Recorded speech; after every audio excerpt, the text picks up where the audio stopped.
what I wanted to title this was Authentic Patience, because I want to expound on an idea that Greg and I discuss often. And that's this the concept of many of us, and again, I'm the same. I've been here.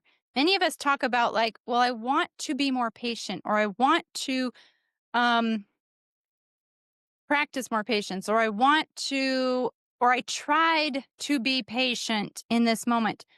But it's almost like we're trying to just fake it. We do not feel patient, but we're trying to act patient. And so, in this title of Authentic Patience, I want to talk about how we get to a place of authentic patience. So, we're not trying to be patient, we actually feel patient, That right? makes It's sense almost like this effortless patience. because we can be performers. Like we're on a stage and I'm putting on this Not that big not act that or it's this big show. intended per se, but we think we've been taught, we've been trained to believe that's the right thing to do. So if I'm raging, but I need to put on this patient. patience. So if outwardly I act patient, then I'm being patient where while inside I'm like, you little rotten dirty, I could scream and yell and throw things and but you're outwardly being so patient, Which, if you had to choose, I would say that's better than throwing things. throwing things at your children, screaming at them. I'm not saying that there's not a place for that and that that's bad per se. But what I'm saying is, at least for me, I prefer to have authentic patience, right? Because it's easier. Now, you might be saying, wait, how's that easier?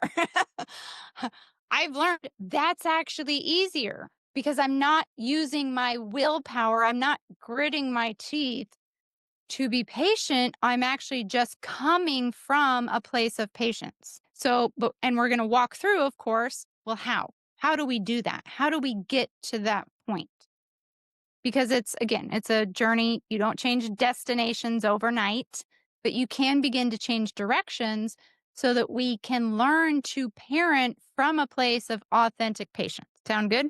Anybody interested? Anyone? We're going to talk about the mindset shifts or the reframing, because that's how you bring in the authenticity to this patience, because we shift the way we look at it. And now it's like, oh, okay, actually, this is good. They're learning a skill I want them to learn. And so instead of being bothered by it, we're curious, we're paying attention from the mentoring role. And it like reduces the irritation so that we have authentic patience. That is one of the biggest reasons behind this. We want to have authentic patience because kids are very smart. They know, like they are so good at picking up on our emotions.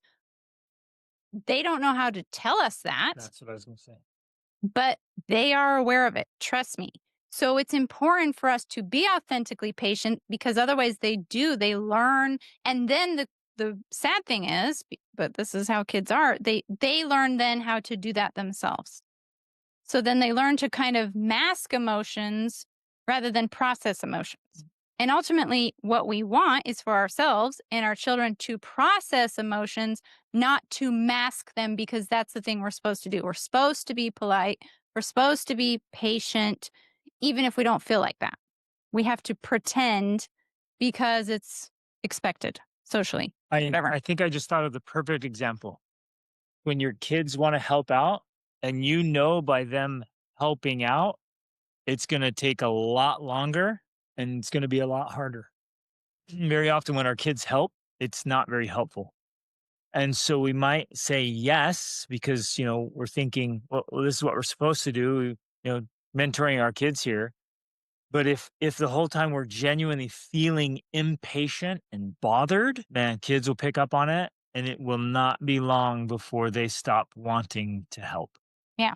And really at that point, they're going to retard their own progress, right? They're stalling their own learning and growth and the connection and the relationship, all they get stalled because they could sense we Mhm. said yes, but then we sat there impatient with them while they're learning to do it.